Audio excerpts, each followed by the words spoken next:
몇 가지 질문을 할까 합니다. 그리고 이 질문들 중에서 하나라도 가지고 계시는 분이 있으시다면 오늘 말씀에 귀를 기울여 주시면 좋겠습니다. 첫째, 혹시 여러분 중에 하나님에 대해 식상해하고 계시는 분 있으십니까? 마치 결혼한 지 오래된 부부처럼 하나님에 대해 별로 호기심이 생기지 않거나 아니면 새로운 기대감이 없으신 분, 그런 분 있으십니까? 둘째, 하나님이 하시는 일이 제대로 이해가 되지 않으시는 분 있으십니까? 그래서 하나님을 알아가는 것, 그리고 하나님과 친밀한 관계를 맺어가는 것 자체를 아예 포기해 버리고 있으신 분 있으십니까? 셋째, 내가 구원받은 것은 확신하지만 하나님이 내 뜻대로 움직여 주지 않는 것 같아서 하나님 별로야, 그런 생각을 가지고 있으신 분 있으십니까? 마지막으로 내가 아는 하나님과 실제 하시는 하나님이 다른 분이라고, 다른 분처럼 그렇게 여겨지는 분 있으십니까? 이 질문들 중 하나라도 여러분들 마음 가운데 품고 계시다면 오늘 말씀 중에서 여러분들이 들려주신 하나님의 음성을 들을 수 있게 되기를 바랍니다.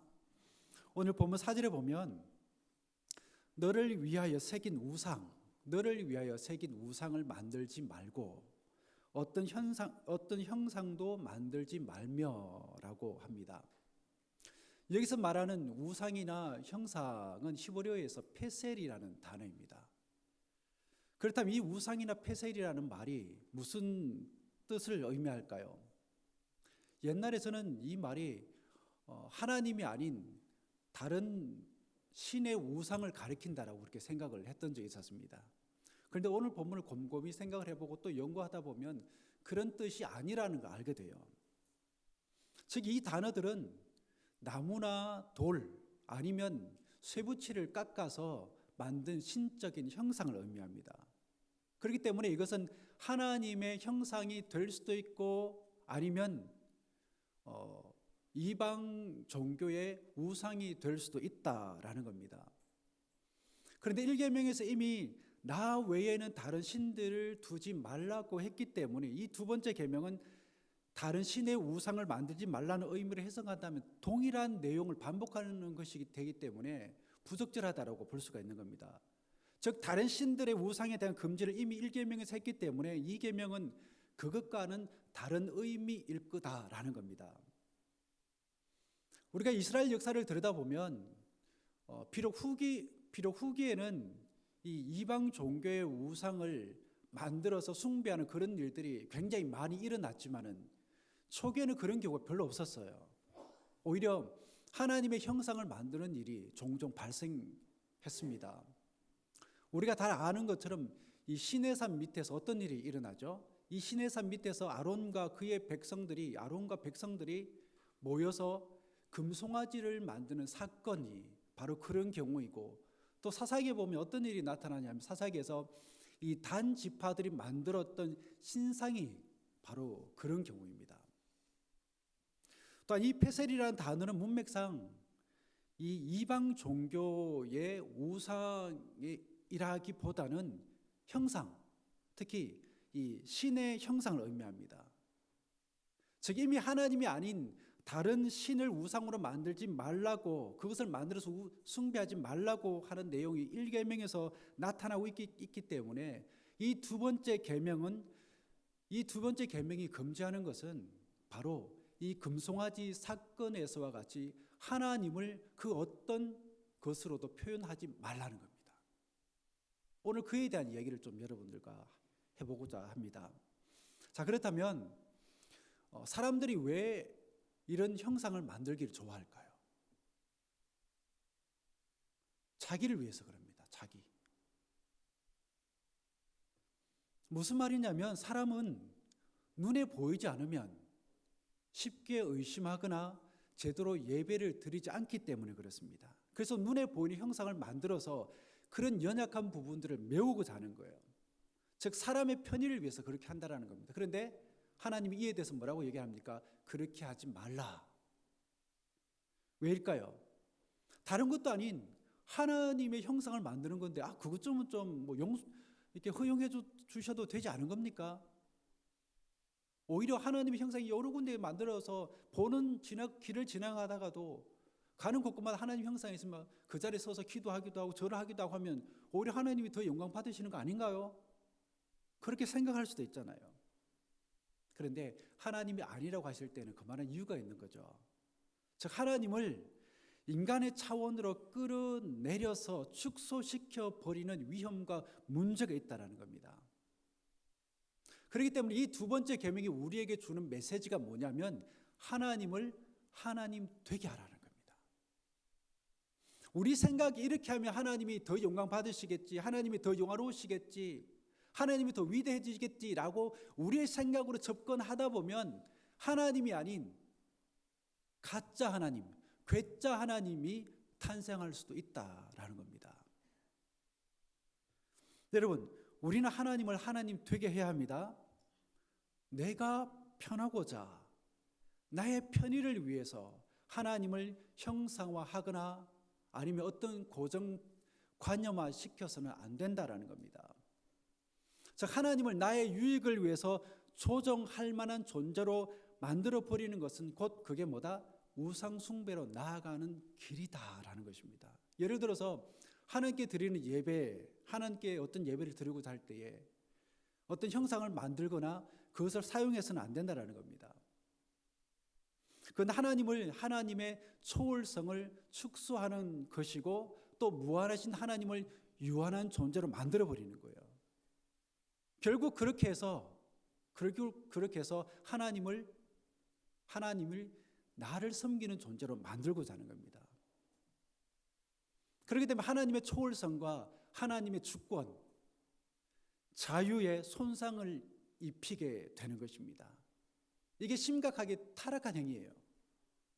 신명기 4장에 보면 이런 행위를 갖다가 뭐라고 얘기하냐면 스스로 부패했다라고 얘기합니다. 스스로 부패하여 자기를 위해 어떤 형상대로든지 우상을 새겨 만들지 말라. 스스로 부패하게 되는 현상이 어떻게 나타나느냐? 자기를 위해서 어떤 형상을 만들게 되는데 그게 곧 스스로 부패한 결과다라고 성경은 우리에게 들려주고 있습니다. 여러분, 하나님은 피조물과는 다른 분이십니다. 피조 세계를 초월해 계시는 분이에요. 그렇기 때문에 그 어떤 형상으로도 초월해 계신 하나님을 정확하게 표현해 낼 수 없습니다. 그래서 어떤 형상을 만들게 되면 문제가 생기는 것이죠. 왜곡이 일어나는 겁니다. 그건 단지 내가 원하는 하나님으로 축소시켜 버리는 것과 같다는 겁니다.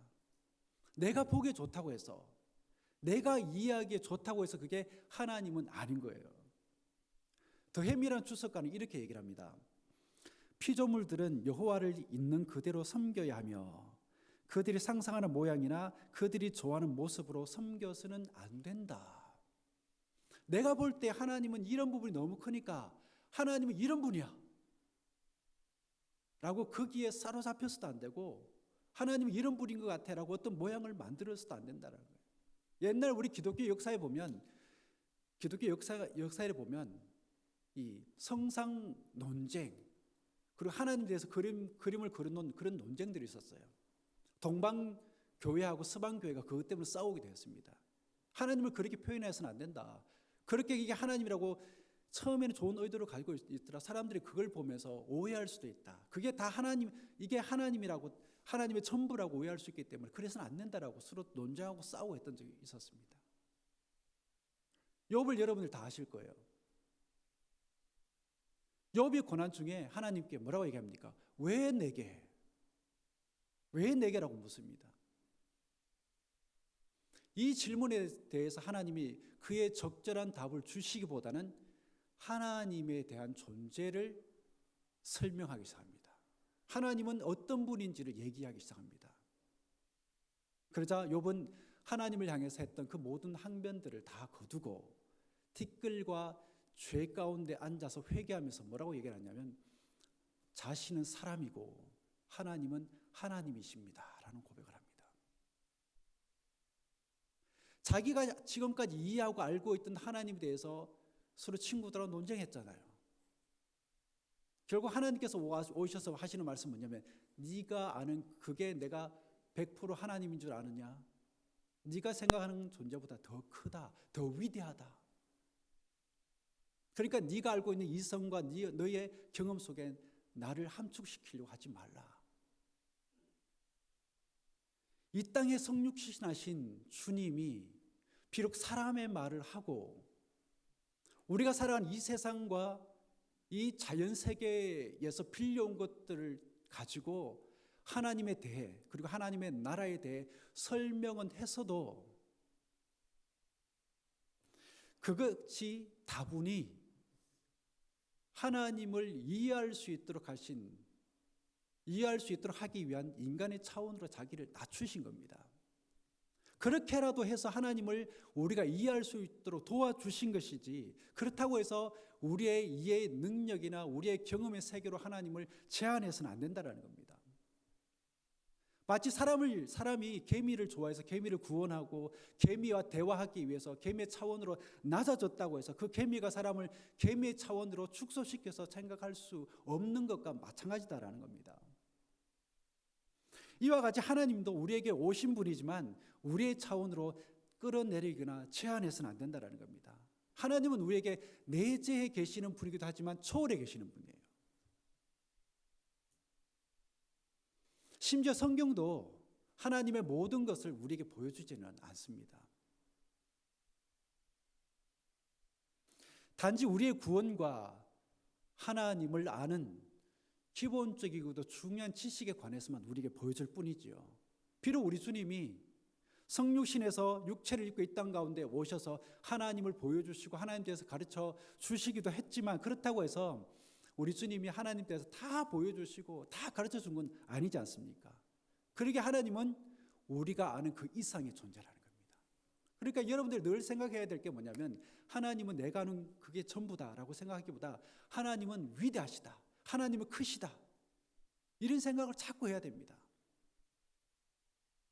그렇게 될 때에 뭔가 우리가 하나님과 만들어가는 그 관계와 우리가 살아가는 신앙 세계에 역동성이 생기는 것이고, 뭔가 새로운 것들이 만들어지게 되는 거예요. 또한 우리가 구원받고 성령이 내주해 주시는 하나님의 자녀가 되었다고 하더라도 우리가 살아가는 삶의 모든 시간들 가운데서는 일부분만 알 뿐입니다. 그래서 사도 바울이 이렇게 말을 하는 거예요. 우리가 부분적으로 알고 부분적으로 예언하니 온전한 것이 올 때에는 부분적으로 하던 것이 편이라. 우리는 그저 유한한 존재이기 때문에 부분적으로밖에 알 수가 없다. 온전한 것은 다음에 있는 것인데, 이렇게 얘기를 하고 있는 거예요. 그러면 우리가 어떤 일에서든 하나님의 뜻을 온전히 안다고 말하거나 하나님의 능력, 우리의 모든 문제가 다 해결될 수 있다고 말을 하는 것은 우리가 조심해야 됩니다. 그렇다고 해서 어떤 능력이나 역사를 믿지 않는다는 거 아니에요. 중요한 것은 무엇이냐면 바로 하나님의 주권과 자유 속에 그 모든 것들이 있다는 겁니다. 그래서 우리는 어떻게 하자고요? 그런 존재 앞에서 겸손하자라는 겁니다. 여러분, 우주의 광대함을 한번 생각을 해보십시오. 그 중에 있는 우리가 얼마나 작고 유한한 존재인지 모릅니다. 여러분, 오늘 예배 끝나고 식사하고 돌아가실 때에 저 태양을 한번 바라보십시오. 맨눈으로 저 태양을 바라볼 수 있는 분 있으십니까? 맨눈으로 저 태양을 바라볼 수 없는 존재가 우리들이에요. 과학이 굉장히 많이 발전했다고 하더라도 그것 가지고 이 우주의 신비를 다 설명하고 밝혀낼 수 있나요? 그렇지 않습니다. 설령 하나님 우리에게 나타나서 이 우주의 신비와 그 외에 많은 것들을 우리에게 다 설명해 준다고 한들 우리가 어떻게 다 그걸 이해하고 소화할 수 있겠습니까? 그러게 하나님을 어떤 모양으로 형상화하거나 어떤 고정 개념이나 교리로 축소시킨다라는 것은 하나님의 초월성과 거룩성이 얼마나 손상되는지도 우리는 그 속에서 생각을 해봐야 됩니다. 그렇기 때문에 비인격적인 형상이나 우상을 하나님이라고 만들어 숭배하게 되면 하나님과의 관계에 분명히 왜곡의 현상이 일어나게 된다는 겁니다. 그래서 우리는 하나님께서 우리에게 보여주시고 말씀해 주시고 경험케 하시는 그 정도만 이해할 뿐이에요. 그게 다라고 얘기를 해서는 안 된다는 겁니다. 그러므로 피조 세계에서 나온 그 어떤 것도 하나님을 적절히 나타낼 수도 없고 또한 그것이 하나님이 아니기에 그 피조 세계에 하나님의 그 위치를 내어주어서도 안 된다는 겁니다. 왜죠? 그렇게 되면 그게 우상 숭배이기 때문에 그렇다라는 겁니다. 즉 하나님을 제한하는 것이 우상 숭배이고 그 어떤 것에게 하나님의 지위를 부여하는 것이 우상 숭배라는 것입니다. 어찌 되었든 간에 하나님을 상징하는 그 어떤 형상이라 할지라도 그것 자체가 하나님을 대체할 수는 없습니다.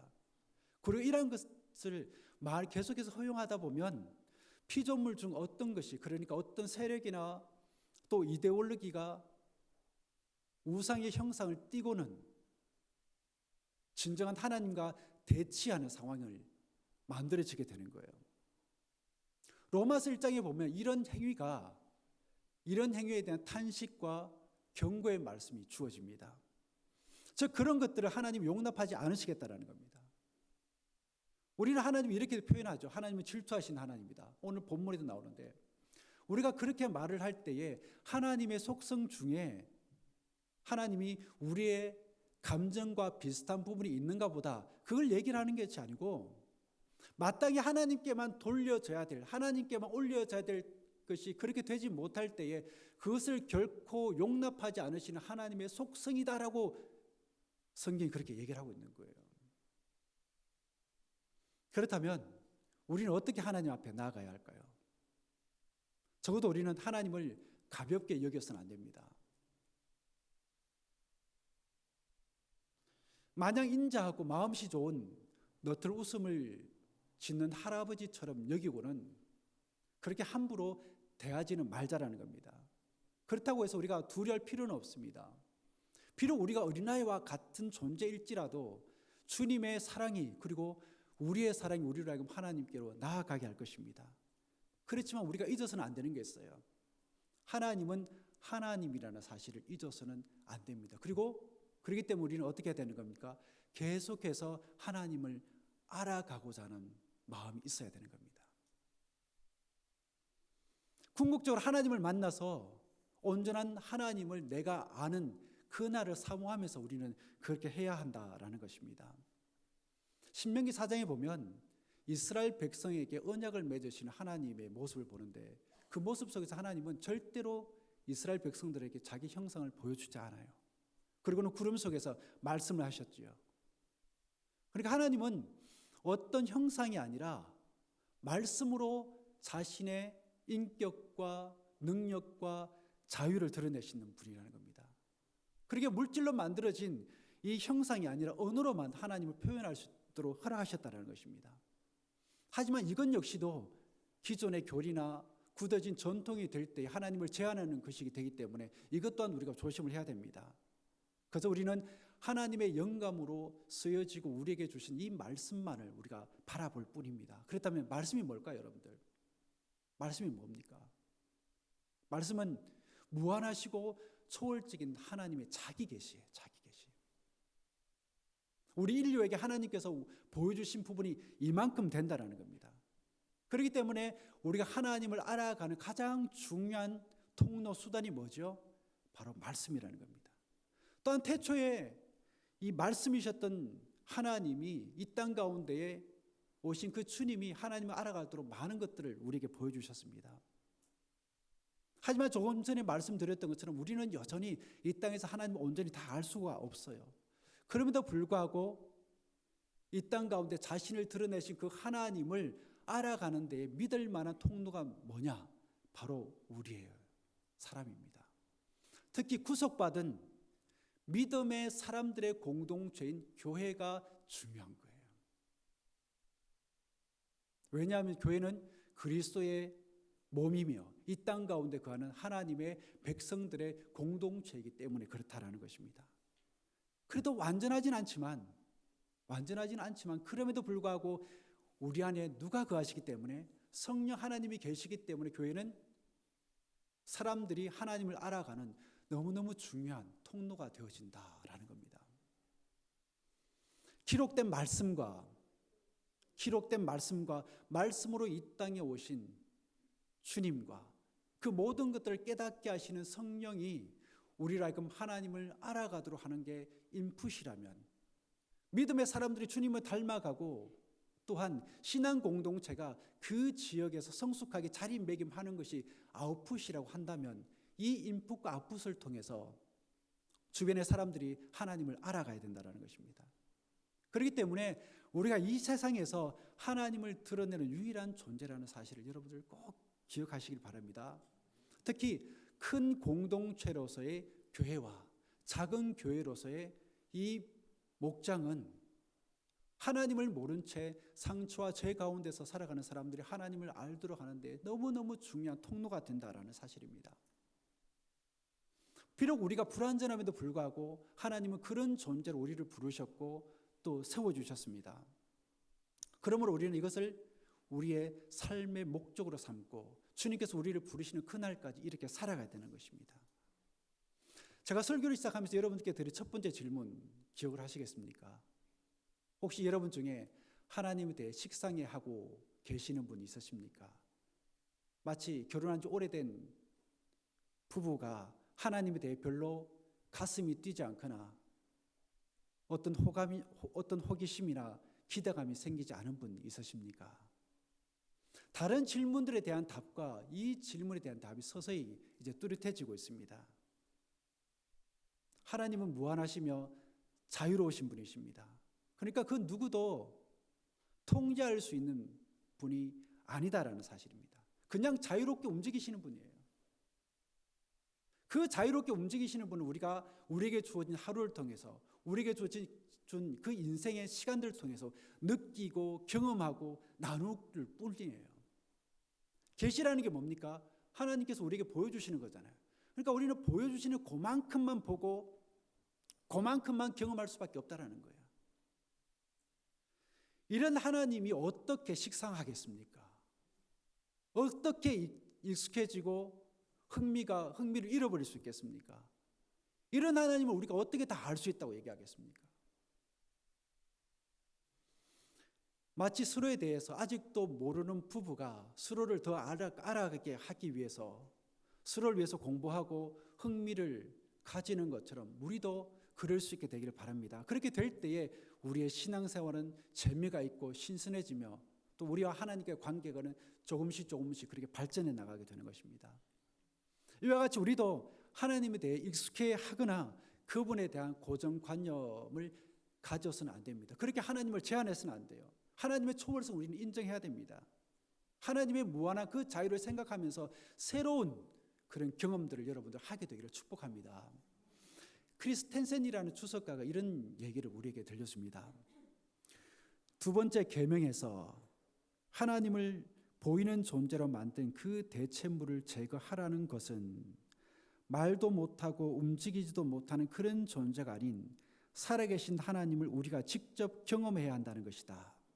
예를 들어 이스라엘 백성이 출애굽할 때 경험한 그 경험으로부터 하나님을 알고 하나님에 대한 지식을 얻은 것처럼 우리 역시 갇혀 있거나 움직이지 못하는 존재가 아닌 자유로이 움직이시는 하나님을 우리가 직접 경험해야 한다는 것이다. 여러분 축복합니다. 이처럼 우리도 우리에게 주어지는 그 하루하루를 통해서 살아계신 하나님을 새롭게 경험할 수 있게 되기를 바랍니다. 그렇게 지속적으로 하나님을 알아갔으면 좋겠어요.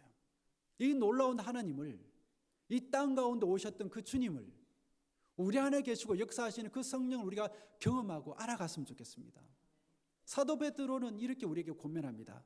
구주 예수 그리스도의 은혜와 그를 아는 지식에서 자라가라. 다 됐다고 얘기하지 않아요. 우리가 인생살이하는 가운데에서 하나님을 온전히 알 수 있는 그때가 온다라고 분명히 얘기한 적이 성경에 그 어느 것도 없습니다. 꾸준히 얘기하는 건 뭐냐? 자라가라, 자라가라. 여러분 지금 이 시간에도 여러분들 하나님을 향해서 자라가고 있으십니까? 성장하기 위해서 어떤 노력들을 하나님 앞에서 기울이고 있으십니까? 이렇게 되기를 위해서는 갇혀있지 말아야 됩니다. 계속해서 내가 구축해 놓은 그 신앙의 세계를 수정해 나가야 됩니다. 그렇게 되기 위해서는 우리는 열린 마음을 가지고 성경을 읽어야 하고 기도해야 하며 선한 손길로 우리 인생을 만져주신 그 주님을 찾아 나서는 시간들이 반드시 있어야 됩니다. 그래서 여러분들 하나님을 하나님 되게 하십시오. 그래야 여러분의 삶이 더욱더 풍성한 삶을 살 수 있을 뿐만 아니라 내일에 대한 기대와 소망이 생기는 거예요. 그게 주님께서 우리에게 주는, 그리고 신앙이 우리에게 밝혀주는 아주 긍정적인 요소라는 것을 생각해 보시면서 여러분 늘 생각하십시오. 하나님은 위대하시다. 하나님은 크신 분이시다. 하나님은 자유하시는 분이시다. 그래서 내가 하나님을 더 알아가야 될 뿐만 아니라 그 시간 속에서 내가 하나님을 더 많이 경험하길 소망합니다. 이런 기도를 여러분들 할 수 있게 되기를 축복합니다. 기도하겠습니다. 이스라엘 백성이 자신들의 편의를 위해 하나님을 형성화하기를 원했던 것처럼 우리 역시 그러한 유혹에 빠질 때가 많습니다. 그리고는 이게 하나님이라고, 이게 하나님이 주신 원칙이라고 하면서 하나님을 제한하기도 하고 다른 사람을 고통스럽게 하며 자신을 괴롭힙니다. 바라기는 하나님을 향하여 열린 마음을 가질 수 있기를 원합니다. 그 마음으로 말씀을 읽고 연구하며 우리의 삶과 신앙을 조율해 나가는 신앙인들이 다 되게 하여 주옵소서. 예수 그리스도 이름으로 기도드립니다. 아멘.